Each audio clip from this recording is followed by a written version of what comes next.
Well, you asked, and here is part 2. Hopefully videos will come out more frequently now that I've moved to a new place. After being rejected by my people, I decided to do a little bit more sightseeing in the Lakeland. I find a fellow streamer, judging by the terrible posture. She wants some necklace back and I immediately forget what she asked me to do, since I can only recall new information within 6 seconds like a goldfish. This keeps me in accordance with Sigma Rule 420, give up your short-term memory to alcohol. Funny Man Patches is back and he is subtly hinting at his entire crew being gone, which I definitely didn't have anything to do with. On an entirely unrelated note, I have an extra butterfly if you want it. After he said some hurtful things, I looked around further and found the Masked Man again. Oh boy, I cannot wait for him to call me maidenless. Oh wait, he is trying to radicalize me against the round table. Besides him telling me that I can't pull and him trying to sign me up for his club, I'm starting to think that Andrew Tate might be beneath that mask. Breathe air! A quick stop into some church and I for once find a character that belongs in this hellscape, a grad student.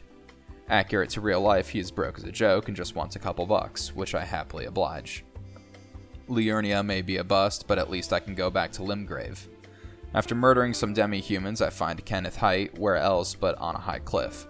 He also seems to be up on his high horse, judging by the British accent and tarnished hatred. An actually decent pun by the FromSoft writers. He wants for me to take back his fort, and even though he seems a little on the racist side, he hasn't tried to outright murder me yet, so I'll take what I can get. Working my way through his fort, and one of the enemies tries to employ some teleportation magic, which I managed to stop just in time. A little bit more rehabilitating of the mentally unstable, and the fort is fit for Kenneth's return. He rewards me with a dagger, but I already have the Wolverine claws and need nothing else. Mustering the courage to journey back to Liurnia, I talk to the broke student again, and he tells me about some kind of key that I will need to get to the academy. A gatekeeping university with an actual gate, how fitting. Some humanoid frogs make the journey difficult, but I manage to persevere and find a map that seems promising. Unfortunately, a dragon is guarding what I can only assume is treasure beyond my wildest dreams. As I approach, I notice he is sleeping, so I do the only honorable thing in this situation, make my footsteps silent and rob him blind.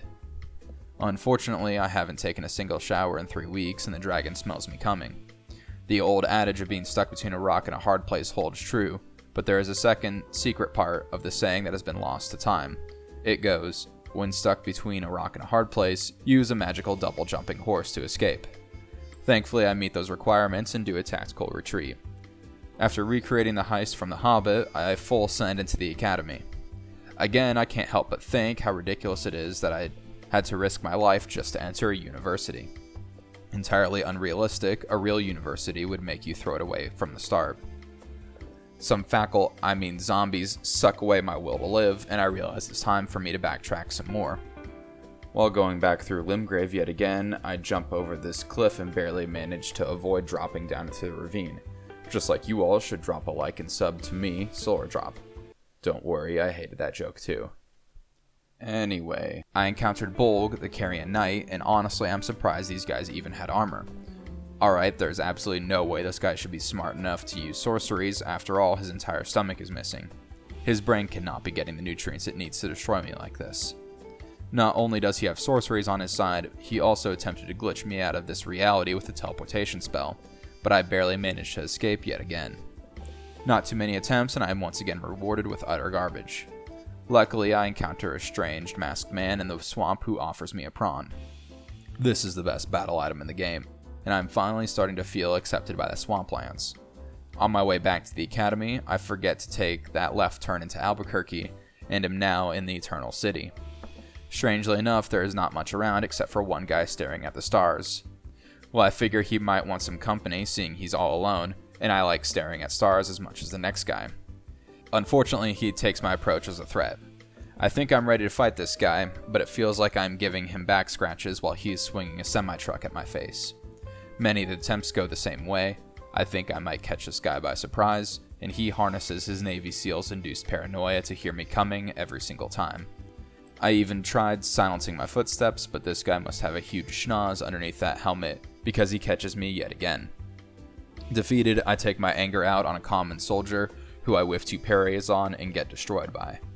Fully confident in my abilities, I decide to give college a second try. True to reality, there are tryhards that are hailed as gifted individuals but burn out after a couple of years. gatekeeping elitist frat bros that all wear the same thing, and that one professor who makes it his goal to end your career. Honestly, I died more to this one guy than I care to admit, so let's move on to the loot, a staff that I will never use. A few rooftops later, I am inside a debate hall having a rousing discussion with a wolf. Discussion turns aggressive and he sends me to the Shadow Realm. At this point, I decide that enough is enough and I pull out all of the skills I've been saving up to now, defeating my opponent in 2 tries. Get good, scrub. After winning the policy debate, I was getting a little bit overconfident once again. I expertly dodged a bullet and found someone who is actually my size for once. Using my newfound ability of setting my claws on fire, I am focused on nothing but my next victim. Thinking this will be an easy kill, I hit him with the "Parry this, you filthy casual," to which he replies, "Omae wa mou shindeiru." Nani?